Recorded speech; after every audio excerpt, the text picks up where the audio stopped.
The ship was called Ardent, and it was already 11 years old when Commander Yale Oren brought it into the edge of the Vela cluster.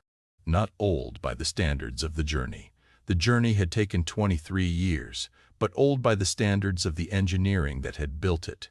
Panels in the secondary corridor had begun to warp slightly from repeated thermal cycling. The water reclamation system ran at 68% efficiency and had been running at 68% efficiency for so long that the crew had stopped calling it a problem and started calling it a baseline. 3 of the 7 original mission specialists had died during the transit. Not dramatically, not in any crisis, but in the quiet, conclusive way that bodies eventually decide they are finished. They were memorialized in a small digital ledger that Yale read every year on the anniversary of departure, not because protocol required it, but because she felt it was important that someone aboard still knew their names with full attention.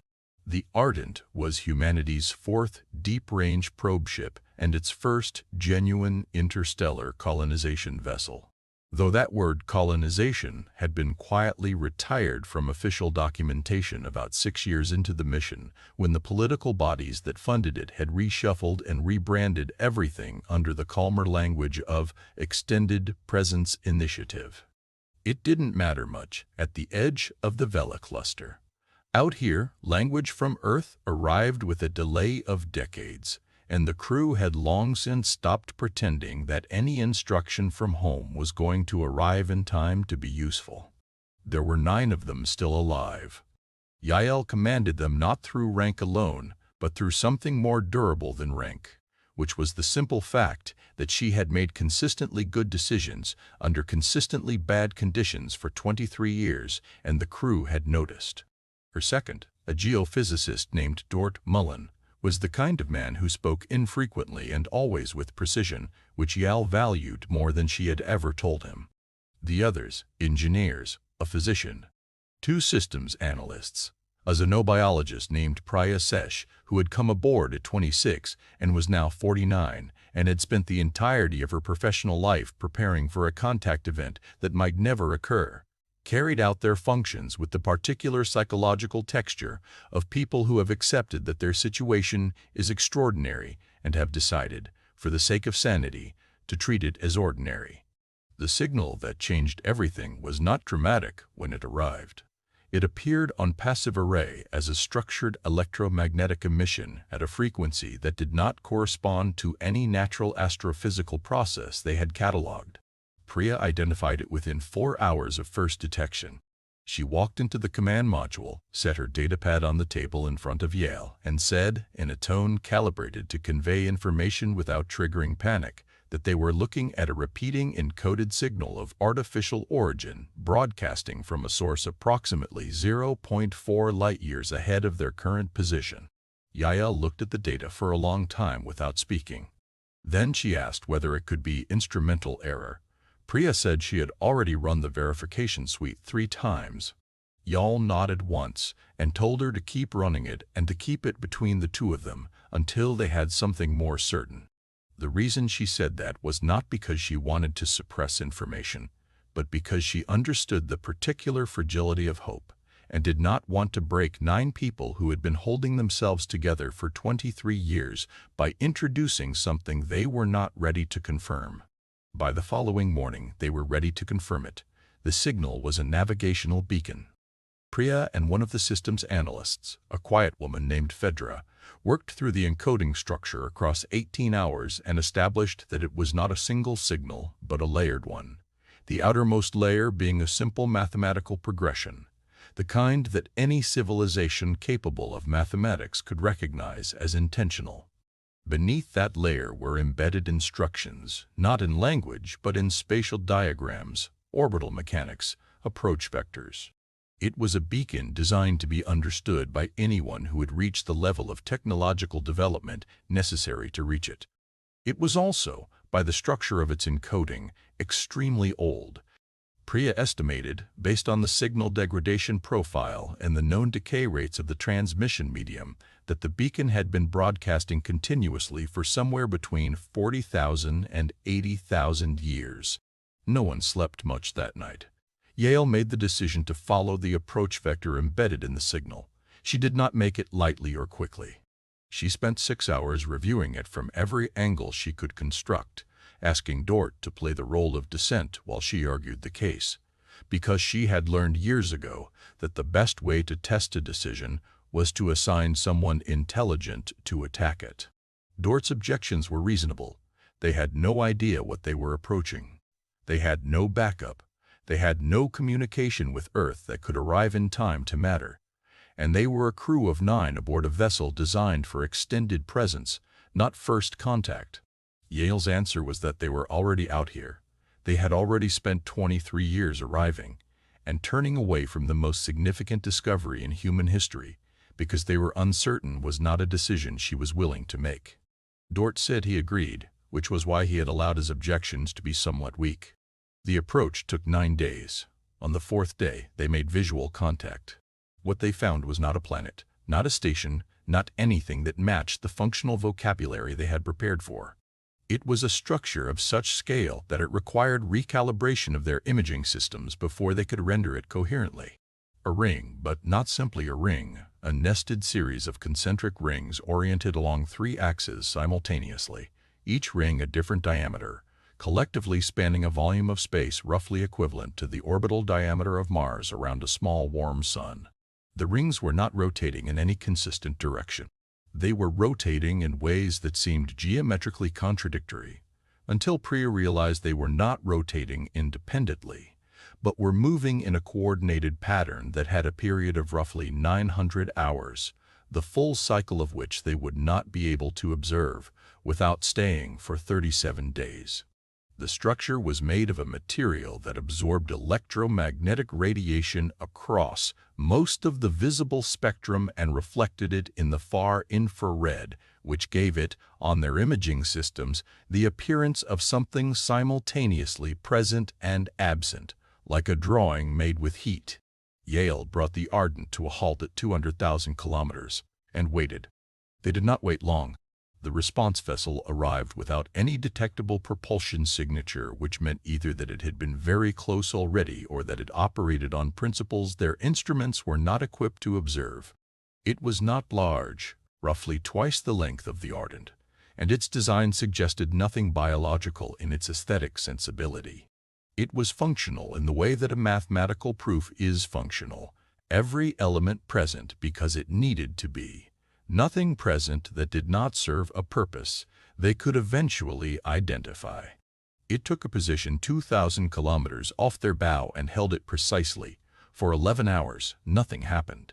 Yael used those 11 hours to prepare, which for her meant doing exactly what she had been trained to do, which was to think clearly and speak honestly and not perform confidence she did not have. She gathered the crew and told them what she knew, what she suspected, and what she had no basis for predicting. She told them that they were probably the first humans these beings had encountered, that anything they did in the next hours and days would constitute humanity's opening statement to whatever civilization had built that structure, and that she intended for that statement to be accurate even when accuracy was uncomfortable. She told them that if anyone had ideas, she wanted them. Priya had one. She suggested they respond to the beacon signal directly, rebroadcast it from their own transmitter at matching frequency, not as an answer but as a confirmation of receipt. Yale told her to do it. Whatever happened on the other vessel in response to that rebroadcast was not visible to them, but 6 minutes after Priya transmitted, a new signal arrived.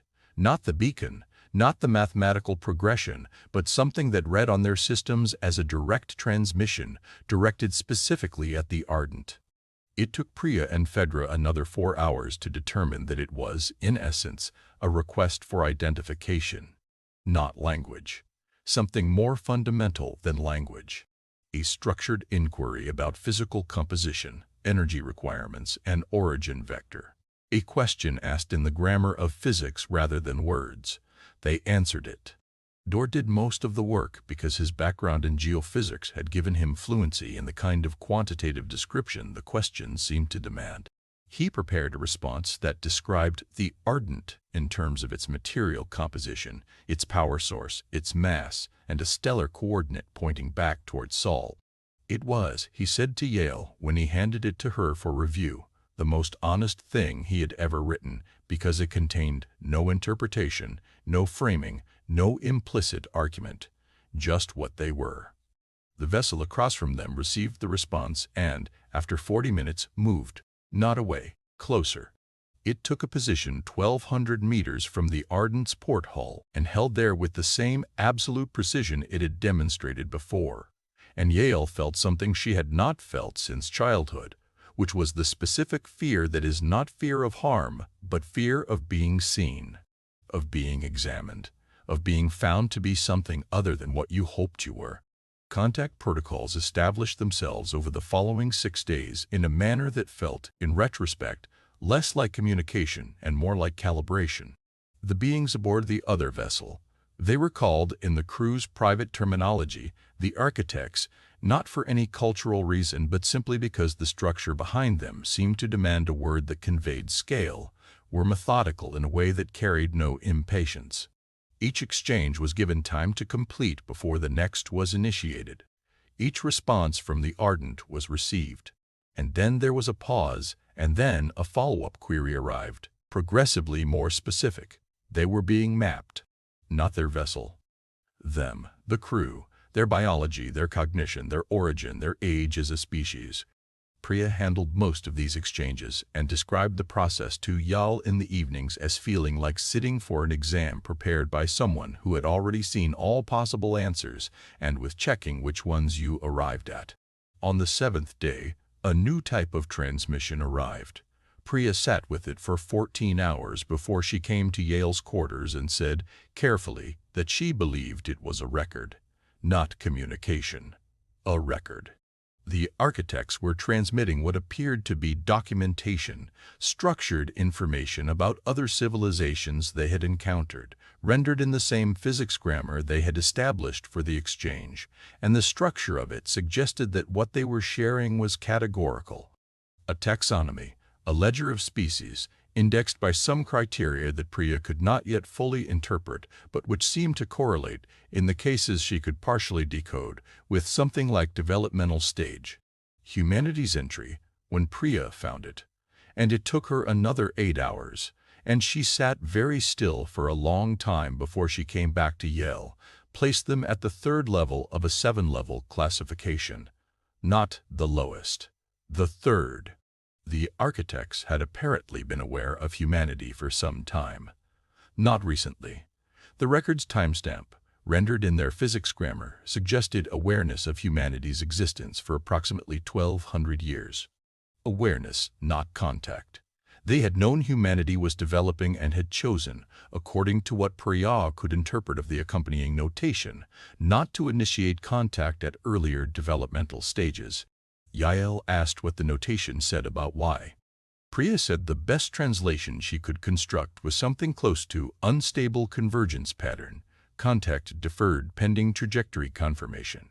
She and Yale looked at each other across the small table in the command module, and neither of them said what both of them were thinking, which was that humanity had been watched developing for over a millennium, had been classified as dangerously unpredictable, and had just arrived at the doorstep of the civilization doing the watching by following that civilization's own beacon, entirely under their own power, 23 years earlier than any trajectory that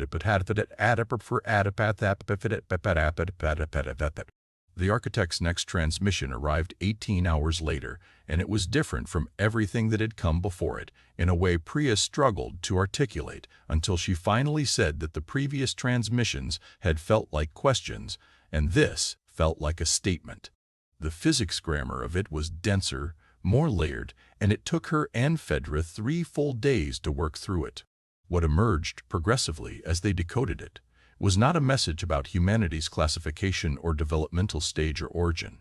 It was an account of an event, something that had happened once in the architect's history, recorded not as a warning, but as a defining reference point, the kind that civilizations apparently kept in the way that individuals keep the memory of the thing that made them understand who they were.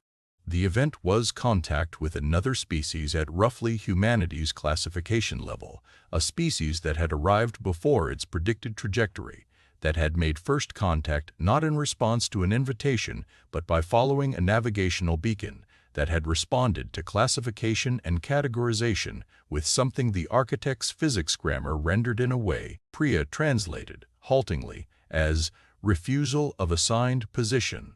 The species had not been hostile. They had not been aggressive. They had simply continued doing what they intended to do regardless of what the architect's framework designated as appropriate for their level. They had made decisions that, from the architect's perspective, were outside the predicted behavioral space for a species at their stage, and those decisions had produced outcomes that the architects had not modeled. The account ended there, without resolution or judgment. It was simply what had happened. Yael read the translation 3 times. Then she asked Priya what species it had been. Priya said she didn't know, that the record didn't name them in any way that translated, but that the timestamp placed the event approximately 80,000 years ago, which was also approximately when the beacon had been first activated. Yael sat with that for a long time. On the 14th day, the architect sent a new inquiry. It was simpler than anything that had come before it, almost startlingly so after the complexity of the previous exchanges. Rendered in physics grammar, it asked one thing: what had caused this vessel to arrive ahead of its predicted trajectory? Yael drafted the response herself, working with Priya to render it in the appropriate encoding. She did not answer with technical data. She did not describe the propulsion system or the fuel efficiency or the navigational improvements that had allowed them to shave 3 years from the projected transit time. She answered with something she believed was true and that she believed mattered more than the technical answer. She said, "We came because we wanted to know what was here, not because we were ready, because we were unwilling to wait until we were ready." The response from the architects took 4 days to arrive, which was longer than any previous gap in the exchange, long enough that the crew began to quietly discuss, in pairs and in the spaces between tasks, whether silence was itself an answer. Yael did not participate in those discussions, not because she was not anxious, but because she had found over 23 years that the best way to bear waiting was to continue working, and she spent those 4 days doing exactly that, reviewing their mission documentation, maintaining contact logs, writing her own account of what had happened, carefully and in full, because she believed that whatever came next, the record of what had already occurred, belonged to the people who would come after them and needed to be accurate. When the architect's response arrived, Priya decoded it in a single sitting, working straight through without stopping, and when she finished, she sat in the analysis bay for a long time without moving. Fedora came to find her, and then came to find Yael, and Yael came to the bay and sat across from Priya and asked her what it said. Priya said that the best translation she could render was not a sentence. It was closer to a reclassification. Humanity's entry in the ledger had been updated. The developmental stage assessment had been revised. But what Priya focused on, what she had been sitting with alone in the bay, was the accompanying notation, the equivalent of the one that had previously read unstable convergence pattern. Contact deferred. The new notation, as best she could translate it, read trajectory non-standard. Motivation outside behavioral prediction model. Classification ongoing, not resolved, not placed, ongoing. They had been watching humanity for 1,200 years and had built a model for what humanity would do, and humanity had done something the model had not predicted, not in the technological specifics, but in the simple, apparently extraordinary fact of the reason behind them. The architects had built a taxonomy around development, around capability, around the measured progression of what a species could do. They had apparently not adequately modeled for what a species would do when it was not yet ready, and chose to act anyway because waiting was unbearable. Yael authorized a response that she had been composing for days, almost without realizing it, drafting and revising in the margins of other thoughts. She asked the architects for access to the full ledger, not the excerpt, not the curated record they had shared, the full account of every species they had encountered, in every classification, including whatever had happened to the ones who had arrived before their predicted trajectories and refused their assigned positions. She asked it directly, in the physics grammar, without softening the scope of the request. This time, the response came in 6 hours. They were given access. It was not everything.